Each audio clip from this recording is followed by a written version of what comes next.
In the month of January, I read 13 books, and here are all my thoughts and opinions on each one. Hi everybody, and welcome back to my channel. In today's video, I'm going to be going over all the books I read in January, some hits, some misses, and everything in between. I have a few statistics on the format and the way in which I read them. So I listened to 7 audiobooks and I read 6 physical books. And then as for my ratings, just bear with me because these are very specific. It might be a little bit annoying. So I had 1 2.5, 2 2.75s, 1 3-star, 3 3.5s, 2 3.75, 1 4-star, 1 4.75, and 1 5-star read in January. And without further ado, let's get right into the first book I ended up finishing. First up is Iron Flame, and I actually did listen to this. This was my reread in preparation for Onyx Storm. This was just fine the second time around. I just think that in this book, it is a lot of back and forth between some characters, and it makes it very frustrating as a reader to go along with that when there's so much miscommunication that could just be easily solved. So for me as a reader, I don't like miscommunication at all, so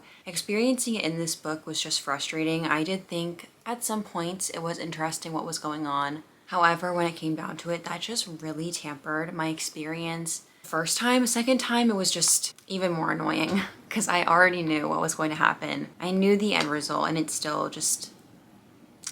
But I gave this 3 stars. I kept my rating. I think I gave it 3 stars the first time around. It was just fine. I think our main female character in this is just a little bit annoying. The first physical book that I read in January was The Maidens by Alex Michaelides, and I actually had so much fun reading this. This is a mystery thriller. I would say it's more of a mystery. It takes place in Cambridge and it follows a psychotherapist, Mariana, and her niece goes to school in Cambridge, and one day her niece calls her and basically tells her that she thinks that her roommate is missing and maybe dead, and that she thinks the one professor there did it. So Mariana leaves her life and goes to Cambridge to basically try to help her niece through this and try to almost figure out what is going on. This was just so easy to read. I really wanted to know what was going to happen next. It had me on the edge of my seat. At times, the characters were just a little bit frustrating, more specifically Mariana. I just could not get behind some of her decisions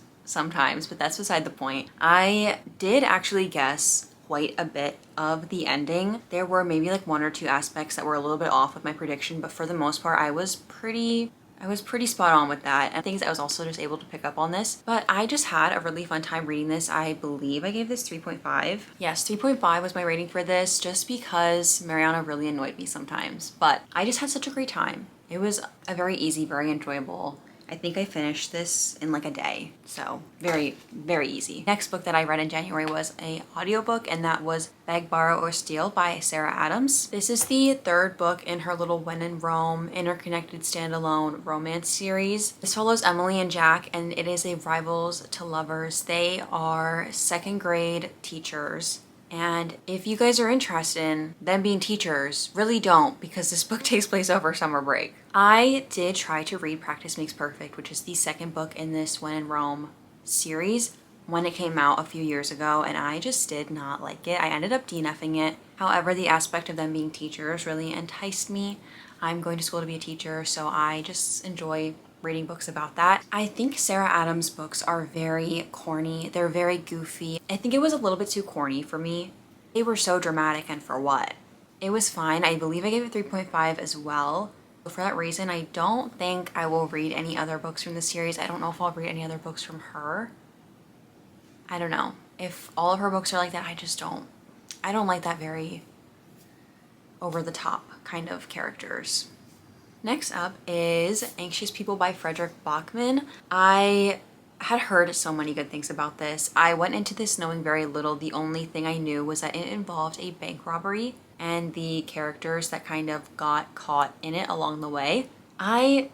This was so odd to me in the beginning. The writing style is very, very unique. And I don't know if I definitely for sure liked it in the beginning. I'm trying to find a place. I'm trying to find an example. This is one chapter and this is the next chapter.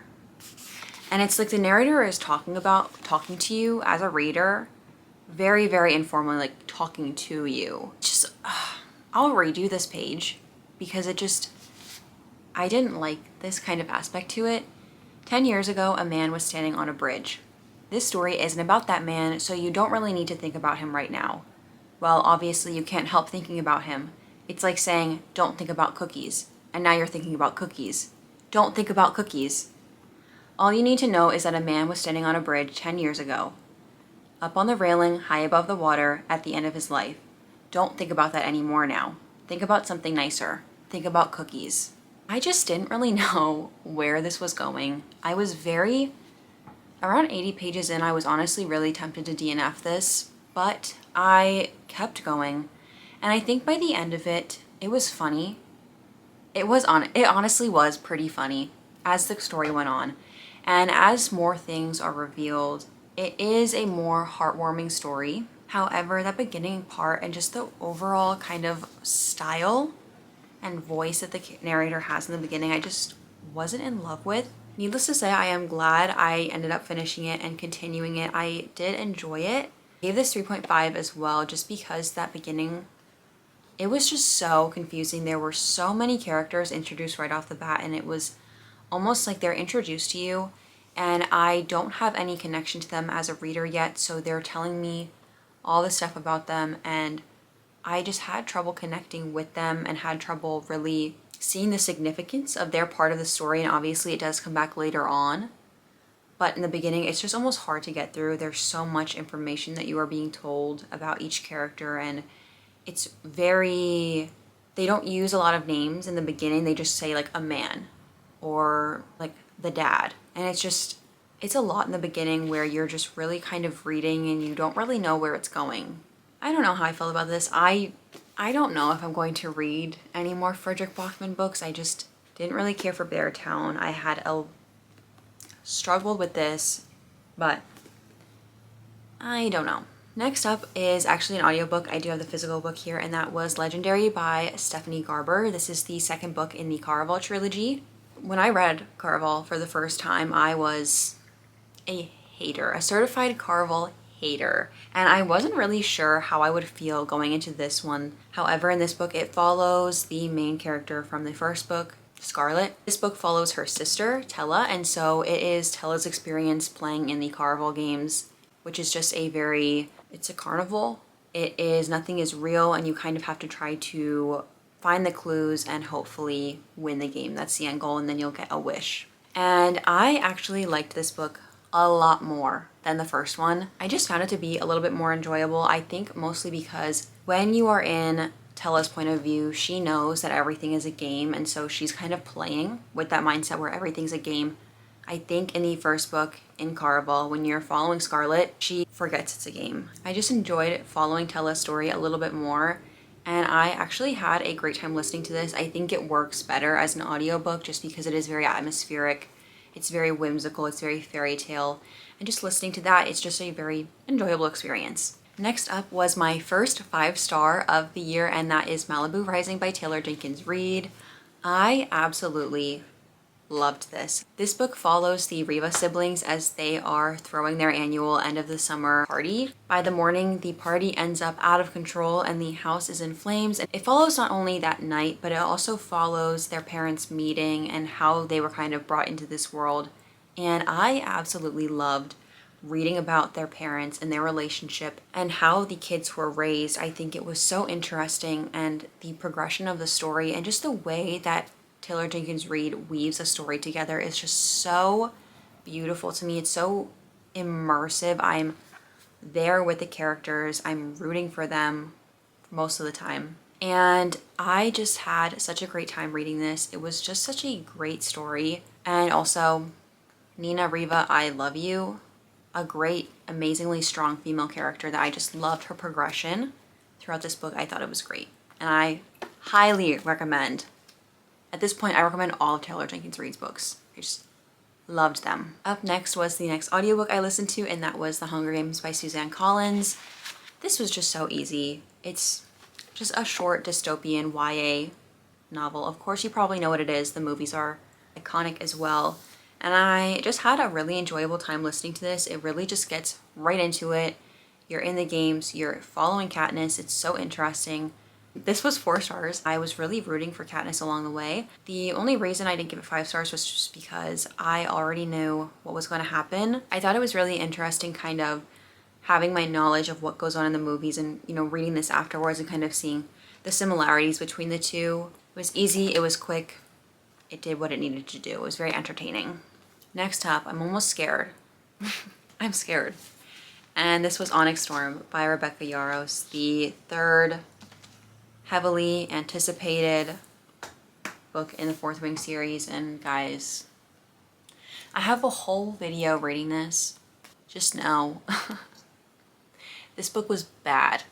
In my opinion, this book was just not it. But if you want to see all my spoiler thoughts, my reaction to the ending, definitely watch my Onyx Storm reading vlog. But this was just my non-spoiler thoughts. It was too long.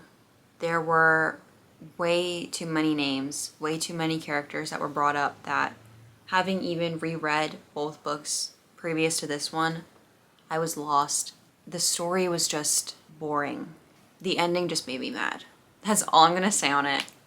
That's the only thing I have to say. And I'm not even a hater of the series. Like, some people hate these books already and read this. I'm not a hater. I'm not a hater. But this was just bad, in my opinion. Sorry, I hate to break it to you. Next up was another audiobook, and that was Finale by Stephanie Garber. This is the 3rd and final book in the Caraval trilogy. And this was a little bit of a disappointment for me, just because sorry about the lighting, just because I really enjoyed Legendary. I had a great time listening to that, and so I was hoping that I would enjoy this one as well. I had no idea what went on in this one, but I did know one thing that happened at the end, just because I have read Once Upon a Broken Heart, which it takes place after these books, but it is in the same world. Not the same characters, different ones, but you do see some characters from these books in those, so I knew eventually what happened at the end. Getting there, though, was just a trip. It was just very disorganized, very all over the place, and I don't know if that was intentional or not, but listening to that just wasn't really an enjoyable experience. It just made me feel, this is happening, this is happening, this is happening. Boom, boom, boom. But not in a pleasant way. So I gave this 2.75 stars.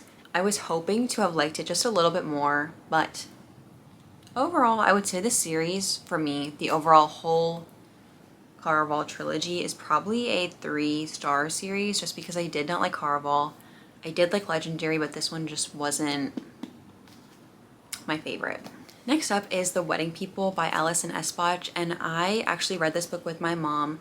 And this book follows Phoebe as she is decidingly going to randomly take a trip, and she goes to this very nice hotel in Connecticut, I believe. And when she gets there, she realizes that a wedding is actually taking place, and you're not supposed to be there if you're not a part of the wedding party. But somehow she was able to book a room, and she is there. It basically just follows the progression of Phoebe meeting everybody and kind of joining in on this wedding. But just know that the beginning themes of this book are very dark. It handles thoughts of suicide and depression, and based off of the cover, you wouldn't really expect that. There's no other mention to that anywhere on the book, and I think it's important to kind of know that before going into it. But I would say probably within the first 100 pages is where it's a little bit more talked about, and then as the story progresses, it's not discussed as much. My thoughts on this, I thought it was fairly funny once it did get past that part, and once you're actually in the wedding party and Phoebe's interacting with all these people. I would say that this book is a little bit crude at times. It handles some like provocative topics, not in the sense of like in a romance way, but just in terms of like what they're talking about, and it's more of like a humor way. But that is definitely not for everybody. While I thought it was funny, my mom did not like that aspect of this. And so I think it just depends on what you find funny. But I also really just liked the overall progression of characters throughout this book. I think it was very nice to see where Phoebe started out and kind of where she ended up. I thought that was a very nice conclusion to the story, that overall just development that she goes through, and also kind of helps other characters along throughout the way as well. Once you sit down to read it, I just feel like it's very easy to just keep going. It's very easy to get through. If you want like a kind of literary fiction, women's fiction, maybe try this out. Next up is The Favorites by Lane Fargo, and I Had a amazing time reading this. This book follows two ice dancers and their progression from basically young adulthood to like teenagers to trying to get to the Olympics and everything in between. This book is toxic. It is dramatic. There's a lot going on, but I love a story like that. I just could not believe what was going on. It was just so enthralling. I think that any book involving a very cutthroat sport, and I love reading about cutthroat women in that sport. I just think it's so, the things that they are willing to do and their mindset and how they are willing to do anything to achieve their goals is just so interesting to read about. This book is a prime example of that. I just had a great time reading this. I was on the edge of my seat. I did give this 4.75 stars just because it didn't give me that 5-star feeling, but I just honestly really loved this. Maybe I probably should just give it 5 stars, let's be honest, but I just loved this. Definitely read this if you want a very dramatic, very toxic book about ice dancing. Next up is another audiobook, and that was The Ballad of Songbirds and Snakes by Suzanne Collins. This takes place before the Hunger Games, and it follows President Snow's story. I can see that this book is interesting in terms of how characters that are mentioned in this book and kind of characters with the same last name are mentioned in Hunger Games as well, and in that whole trilogy, and how, you know, you really do get to kind of see how certain aspects of the game are brought to be. While I did think that that aspect of this book was interesting, this whole book, in President Snow mind, he's crazy, and I get that's the whole point, but it just felt very long. I didn't feel bad for him. I don't know if that was the goal. I don't know if the goal was like sympathy or if it was just to inform you on how things came to be.